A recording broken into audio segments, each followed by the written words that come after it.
Alright, welcome back everybody with MTA episode 55 now. Since this is a pre-recording and Necrash is still here, you might have watched episode 53. Hope this all works out now. He's still here, and since we've been talking about Warlocks a little bit and how spell hit and all that works, in this episode we're gonna talk a little bit about the Warlock tank actually. So what is a Warlock tank? I heard there's, first of all, hello Necrash again, because this is a new episode. Hello. And again, Warlock, leader of our guild, has been for years now. He knows what's going on pretty much. So yeah, that's why he's talking to you about this kind of stuff. He basically knows all about the Warlock kind of stuff and the theory crafting behind it, and has enough experience to back it up. So, yeah, last time we talked about the resistances a little bit and spell hit and all that kind of crap. And you were talking about an actual Warlock tank and the Warlock spell tank or tank for the twins and AQ40. And that's what we want to talk about today. So first, before we get to the useful part, let's talk about the meme spec. That's always something that we want to talk about, right? So, what's the Warlock tank? You said it's only like a theoretical thing, but... Well, there's this guy who... There's a Warlock Discord for Classic running around, and he made like a theoretical Warlock tank, like real tank. Do you know his name? Oh no, I can't remember his name. But he's in that Warlock Discord. We can link that below if you want to check it out. And basically, like, he just stacked a lot of items with a lot of armor, a lot of buffs and so on, and he got to, I think, like 12 or 13,000 HP with 11 or 12,000 armor, which is pretty good for a clothy, I have to say. It's pretty good for a clothy, yeah. Yeah. And so you should supposed to sort of switch between those sets. So you pull with the Soul Fire or something, and then you switch over to a tank set, pull all your buffs, and go ham with Searing Pain. I think you use the PvP gloves that reduces the pushback on them, Searing Pain, and you use that to hold threat. Mm-hmm. So the thing with that actual Warlock tank is Warlocks have a huge threat in general, right? If you don't have Salvation on. Yeah. So the idea is he really got to 11 to 12k as a clothy. Yeah. And then he's souling, I think. Yeah. Okay. The thing is, 10 is actually the soft cap for armor for tanks, and when you get to 11, 12, it starts to go, the curve starts to go down a little bit. You get less out of each point of armor. Until 10 to 11k, it's still worth stacking armor a lot. So that's pretty good actually, if you can get to 11k. And you also have the Voidwalker out with like your MD buff, which if you have the Voidwalker out as an MD Warlock, you get a buff which reduces physical damage by, is it 15 or 25%, something like that. Which is really, really good as a tank. I mean, imagine having that on a warrior. But what are you talking? What's MD? MD is the Master Demonologist talent in Demonology. Hold on though, but I thought I knew all these talents by now, but I don't. You mean Master Summon? No. Demonic Sacrifice? No, below that. Below that. Second last tier of Demonology. Master Demonologist. Okay. So, grants both the Warlock and the Summoned Demon an effect as long as the demon is active. So, reduces physical damage taken by 10%. Okay, crazy. And then you have the Soul Link, which is another 30, and you deal 3% more damage. They have 40% less physical damage. Yeah. And a Voidwalker to sacrifice in the worst case scenario. Yeah. But you shouldn't do that because then you lose the buffs. Yeah. Though you can sacrifice it for a bubble and then immediately summon a new one. Exactly. Summon, use the bubble and then instantly get a new one up. So that's basically your kind of a mini shield wall. Last stand. Last stand.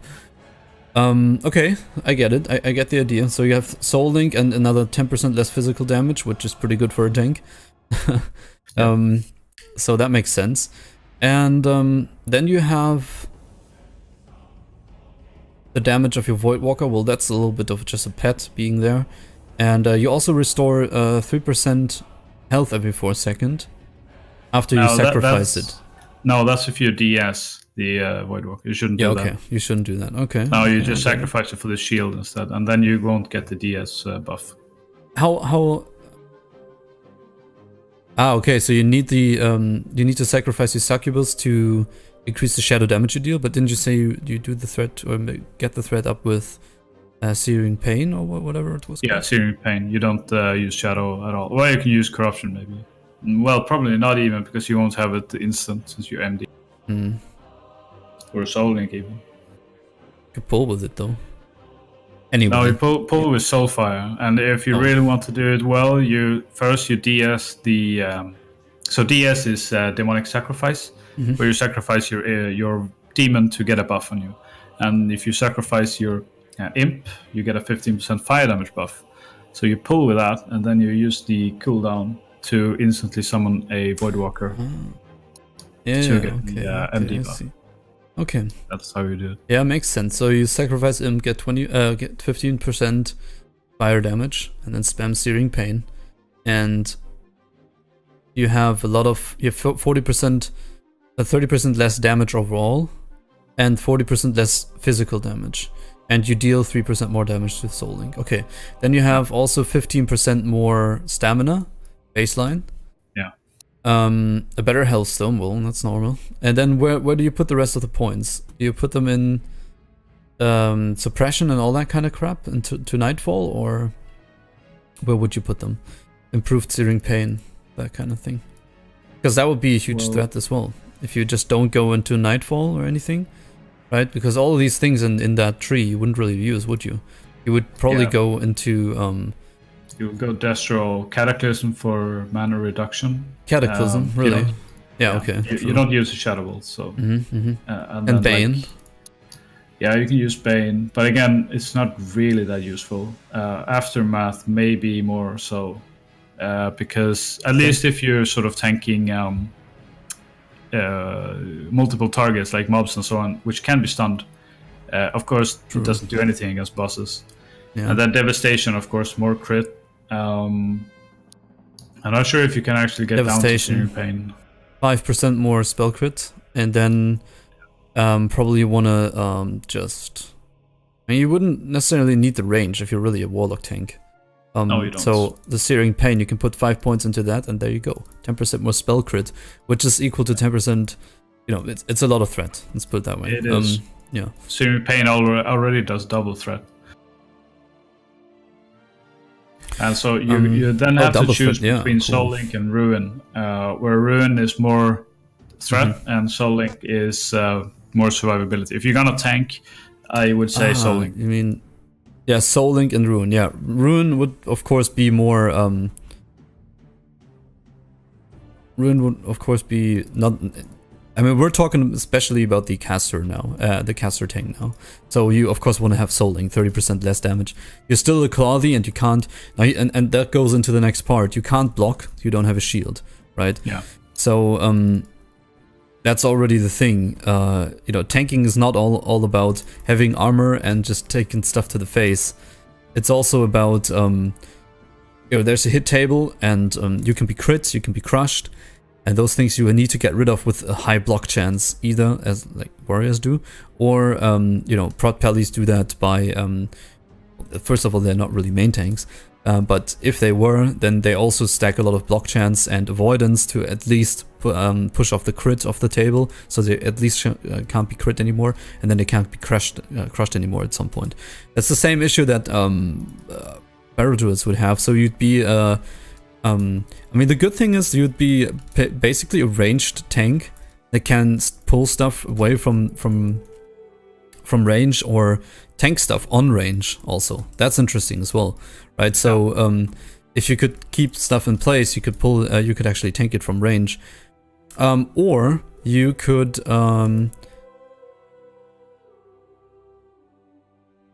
sorry. You could also tank casters pretty much. You could also tank the casters and do a couple of things with that.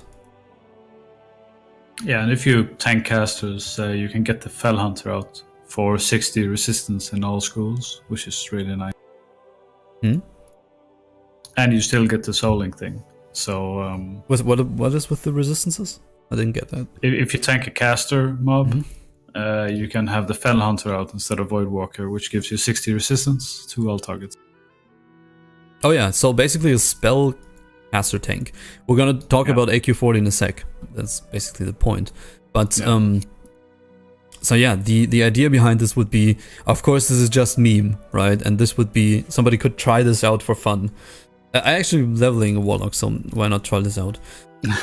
Problem actually persists though that you don't have a shield, which means the whole block chance, the whole chance to block, which is usually about like 14 to, depends on the gear, but like 12 to 20% of just not being crit, but you will block an attack, completely falls off.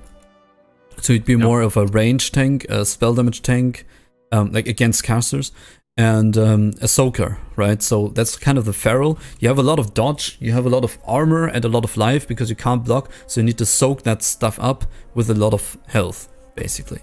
So that idea is interesting. It could make sense. So we're gonna try this out at some point, okay? I don't know when yet. But sounds interesting to me. And if you can get to 11k armor though, that would be pretty fucking fun.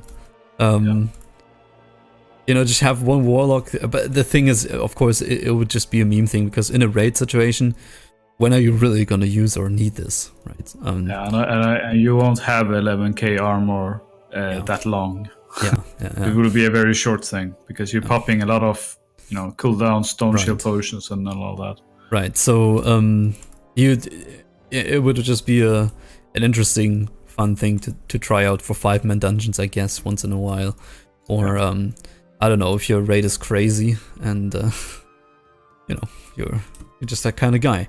But yeah, that was just the idea. I just thought it would be funny to bring this up because you found it, and maybe somebody wants to try this out and give it a try.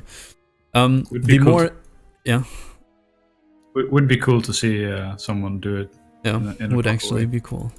So the other thing that we really want to talk about though is, and sorry for the lighting, it's just like outside is really bright, then the camera just doesn't pick that up, and usually it's whatever, but it's just it's not optimal yet. I'm trying to get proper lighting. I have the softbox already bought, but just trying to get the proper lighting for it, and then this is gonna look way better. But the Fell Hunter you were talking about actually plays or goes into the next thing we want to talk about, and that's the actual one time where this is useful, where the Warlock is actually used as a tank. And that is basically the twins in AQ40. And so that's an actual thing, and you have to tank it that way. First I thought, okay, well, being a prot paladin right here on this server, I thought, hey, I'm also a spell damage tank, maybe I can do it. But then I realized I have to be, I can't be in melee range to the thing. So the twins, throw you away. Yeah, the twins work in a way that there's one melee thing, and then all melees have to be on that one. But that one is completely spell immune, so you can't really do anything. It's properly there. And the other one doesn't take melee damage, but needs to be tanked through spell damage. But you can't be in melee range, so that didn't work either. So you still need a Warlock, and now you can maybe explain what that is, and that one unique role where Warlocks are tanking, and maybe you can talk about it real quick. Yeah, so basically, like Mosen said, the two twins, and they switch places. They teleport to each other every now and again. So you need 2 Warlocks and 2 tanks, warrior tanks, on each side of the platform, who will then switch in and out tanking. And the Warlock will tank the spellcaster, and he is casting a lot of Shadow Bolts. So you need shadow resistance to soak the damage, and then you just spam Searing Pain on him. Once you get better gear, you can do something like some shadow bolts and so on to push more DPS, but it's not really necessary. The thing you can do if you are MD Ruin, so MD is Master Demonologist Ruin, which is sort of almost like DS Ruin, but you skip the Affliction talents to go further into Demo. And then you will have the Fell Hunter out, which will give you 60 resistance, and early on, when there's not much shadow resistance gear available, this buff is actually really good and can help you get through it. Not only because it gives you more resistance, but also you can use some other items instead to cover that resistance. So you can get more health, you can get more spell damage, more hit, more threat, which just makes the fight much more stable. Mm-hmm. So that's the general idea anyways. So when you're lacking shadow resistance still, so that's why as a Warlock, even starting in MC and Black Lunaire, you already want to gather shadow resistance gear, because at some point you might be the one that has to tank, and it really sucks if you don't have one or two Warlocks that can actually tank the twins, because you really need a lot of shadow res, right? How much shadow res do you need? Well, the cap is 315, but you don't really need that much. I'd say like the first times you go in there, 260, 270, maybe even 280. Depends on how good your healers are, but around there. But also keep in mind that if you just stack like empty shadow resistance items with no stamina on it, yeah, you'll have a lot of shadow resistance. But if you only have like 5k HP, unlucky resist, and you're dead, because the shadow bolts will hit you for 4k, I think, unmitigated, and those can crit for 6k. So if you get that, you will die. So you need some shadow resistance, and you need a lot of health. Mm-hmm. Okay, so stack stamina and shadow resistance, and around 270. And if you can't really quite reach it yet, use the Fell Hunter. Yeah, and MD Ruin is not that different from DS Ruin. A lot of people say, oh, you only get 10% damage with the Succubus. Yeah, if you have it out, but you can still DS the Succubus for the 15% buff. The only real difference is that you don't get the Affliction talent, so you don't get instant corruption, which is annoying, but in a raid it doesn't really matter that much. True, that's what I found as well. The instant corruption isn't really even that important as a Warlock. It really isn't, because like on the main target, if you have like more than 3 Warlocks or whatever, you probably won't, like everybody shouldn't use their corruption anyways. But also, if you get to use it, just because it's instant doesn't mean that you save 2 seconds on it, because the global cooldown is 1.5 seconds. So you only really save a half a second on the cast, which is not that much. Right. But the real thing you do miss is the improved life tap. So your life taps will be weaker. You will spend more time life tapping on long fights, and that's of course bad. But it's only really a problem in fights like where is it? Like Patchwork maybe, because usually there's some sort of break in most bosses where you can just life tap down. But some bosses there's not. Like maybe Nefarian as well. Okay. Yeah. Well, I'm still new to Warlock, so that's all a little bit.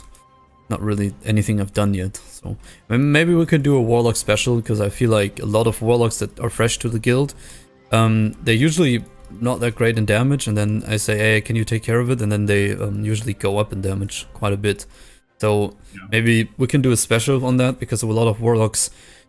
I think there's a lot you can do wrong with Warlocks. It's like kind of the Resto Druid equivalent. A lot you can do wrong, but you can be really crazy good if you know a couple of key things.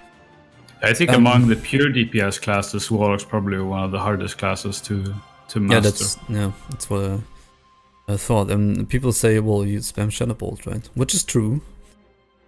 But there's a lot of stuff that goes into that. I mean, things like Ride the Lightning, especially like if your tanks are not that good, doing proper DPS as a very high threatening target like a Warlock or even a Fury Warrior as well, like it's really difficult. You need to ride the lightning, as I said. You need to know how the threat works and how your threat works, how the tank's threat works, how the different phases of the boss works. You have to know, when can I push, when can I use my trinket. If I get 2 crits in a row, what should I do? Use that time to life tap maybe, instead of just, standing around. Well, first of all, Ride the Lightning is a good album. Yeah.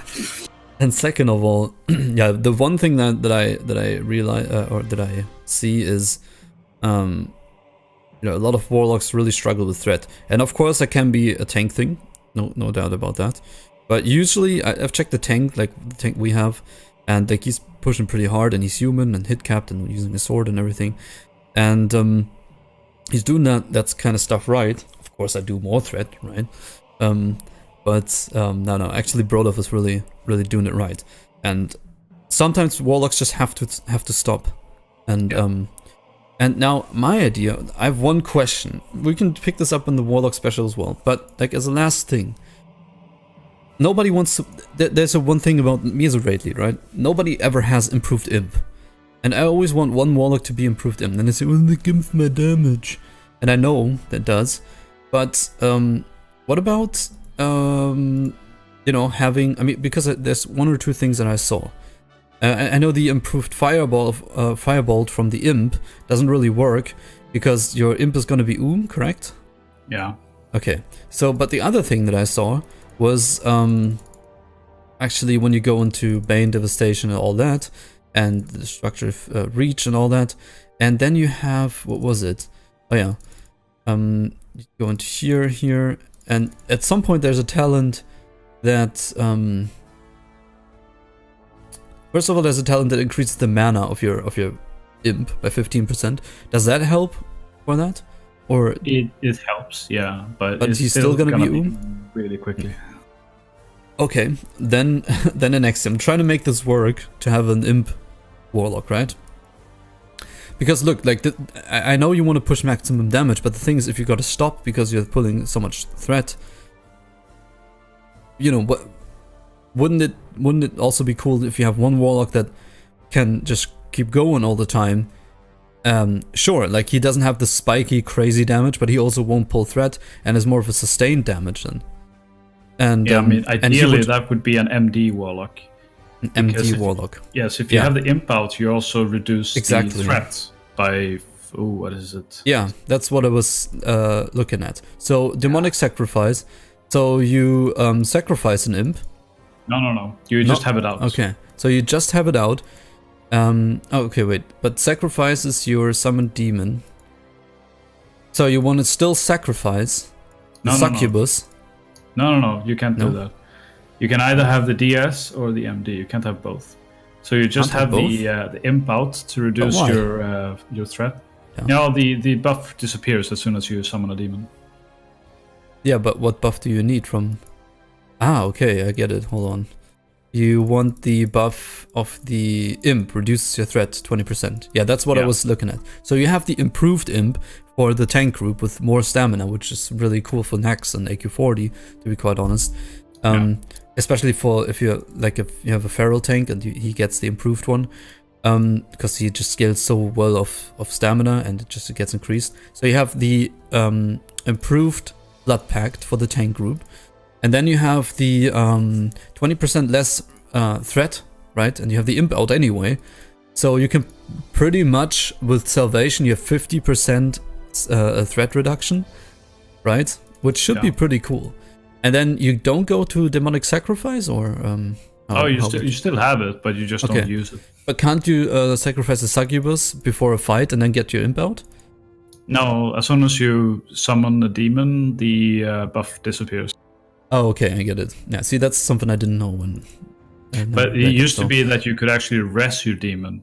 I remember we did this on Nostalgers, you sacrificed your succubus and someone rests the succubus, and you get, 25% extra damage. Yeah. But I remember that.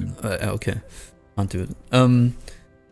So yeah, you'd have the imp out, and but then what would you need Demonic Sacrifice for?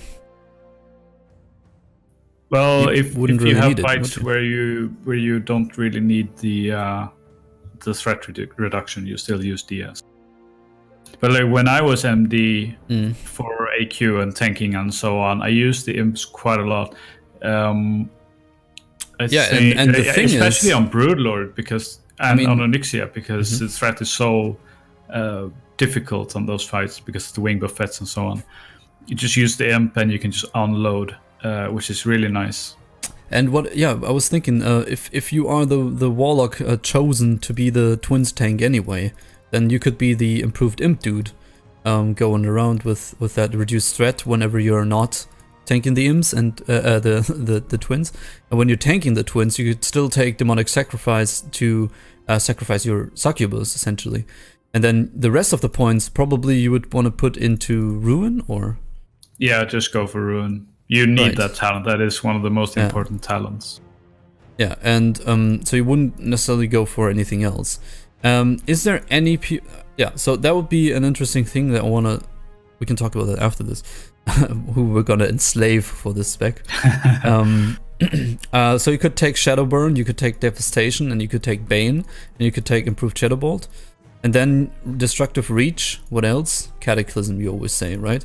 But okay, so here's the problem. You can't reach Ruin. Oh yeah, you can. You can either do Soul Link or Ruin. But you can't do Ruin. I can't reach Ruin at this moment in this telecalculator. Alright, let me just try. Yeah. Oh yeah, hold on. No. So the thing is, you can have... Yeah, okay. So Master something, you need to go out 1 point somewhere. Never mind, that's my bad. Yeah, all good, you do reach Ruin. All good. So, however you do it. So you'd be a Ruin Warlock with no DS though. Or would you have it? Yeah, DS and MD, Master Demonologist, and basically what you're an improvider, and you have reduced threat, which is nice. You can just keep spamming, which I think in theory you should be able to just keep spamming and match somebody's damage, because they usually have to stop and they have really spiky threat, and you should be able to just keep spamming, which is nice. Yeah. And you would be the Twins tank, and still have Ruin and do decent damage, and you would provide an improved imp for the raid. So I don't know, it's a cool spec, and I mean I don't want this video to be too long, so this is basically the improved imp spec, the Warlock actual tank, and the Warlock Twins tank in one video summarized. But yeah, one is more of a meme. The last one we just talked about with the improved imp is a really cool raid utility, and buffs your tanking group a little bit, and you can still be the Twins tank. And the other one is just the Twins tank guide from Necrash here. So yeah, that was pretty good. So I hope this helped somebody with playing Warlock or thinking about Warlock. There's a lot of stuff you can do with the Warlock, I realized. Of course, very versatile class. Yeah, for me, I want to still talk about like a fire spec or the conflict spec. We're gonna do in the next one. Alright. But yeah, very complex class actually. I noticed. I didn't know that before. For me, of course, what's really fun is have the Nightfall procs and then boom, instant shadow balls. Ooh, yeah. That's of course a lot of fun. But I think that reps. Then they both crit, and you just say fuck. And then you say fuck, and then you die because the mob just the boss kills you. Yeah. All right, I think if not fast enough with Potion of Limited Invulnerability, the best one. Yeah. This is actually a good tip. Get Potion of Limited Invulnerability. It makes you immune, and it's like a Paladin Blessing of Protection, right? And you're gonna be fine. You're gonna be fine. You can just pray that the tank builds enough threat in that time. To get it off your ass. Have that as a Warlock, you'll die much less. Because the main rule is, good DPS doesn't die, and if you're dead, your DPS is 0. Keep that in mind. That's a good final word, and I'd say thanks very much for watching. Thanks Necrash for the information. And I'd say we will see you in the next one. Bye bye.